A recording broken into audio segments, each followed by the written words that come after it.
Դուք երբևիցե մտածել եք, թե ինչու են աշխարհի բոլոր կրոններում մարդիկ ծնկաչոք աղոթում։ Կա մի խորը վարկած։ Մեր ծնկները ֆիզիկապես կրում են մեր անցյալի բացասական էներգիան եւ չլուծված վախերը։ Այսօր միասին կբացահայտենք, թե ինչու է ծնկաչոք դիրքը հանդիսանում մեր բեռներից ազատվելու ամենահին մեխանիզմը։ Մեր մարմինը մեր էմոցիոնալ պատմության քարտեզն է։ Ծնկները կրում են ճկունության, հանձնման եւ առաջ շարժվելու էներգիան։ Մետաֆիզիկայում ծնկի ցավը նշանակում է դիմադրություն կյանքի հոսքին։ Երբ մենք չափազանց համառ ենք կամ հրաժարվում ենք փոխել ուղղությունը, այդ ամբողջ լարվածությունը կուտակվում է հենց այս հոդերում, հաճախ որպես անցյալի տրավմայի կամ սերունդների բեռների հետք։ Այս էներգետիկ բեռը նույնիսկ տարբերվում է։ Եթե ցավում է աջ ծունկը, դա հաճախ կապված է արտաքին խնդիրների հետ։ Սա խորհրդանշում է վախ առաջ շարժվելուց, ինչպես նաև իշխանության հետ կապված դժվարություններ։ Իսկ եթե ցավում է ձախ ծունկը, խնդիրը ներքին է,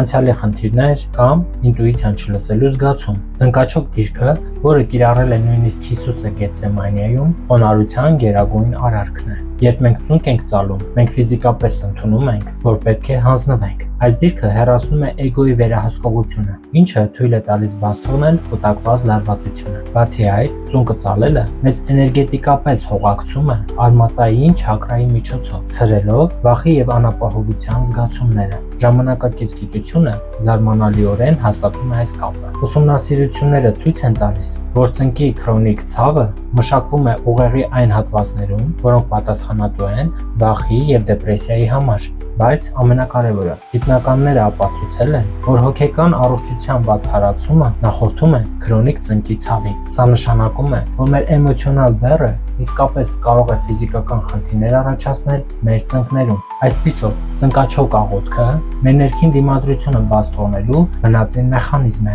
որպեսզի ազատենք մեր ծնկների էներգետիկ արգելափակումները, անհրաժեշտ է զարգացնել ֆիզիկական եւ մտավոր ճկունություն։ Կիրառելով յոգայի այս դիրքերը, որոնք հատուկ ուղղված են լարվածության ազատմանը ոտքի հոդերից։ Հիշեք, ծնկի ցավը ոչ թե պատիժ է, այլ զանգ ուշադրության համար։ Եթե ձեր ծնկները ցավում են, ժամանակն է կռվել ոչ թե ֆիզիկապես, այլ էմոցիոնալ առումով։ Թողեք համառությունը, ընդունեք փոփոխությունները եւ ճկուն եղեք։ Իսկ դուք ինչ եք մտածում այս մարմին-միտք կապի մասին։ Կիսվեք ձեր մեկնաբանություններով եւ միացեք Արգամ բլոգի էջերին ավելին իմանալու համար։ Դες ձեզ հետ Արգամ Ռոբերտին էր։ Կհանդիպենք հաջորդ հարմար առիթի դեպքում։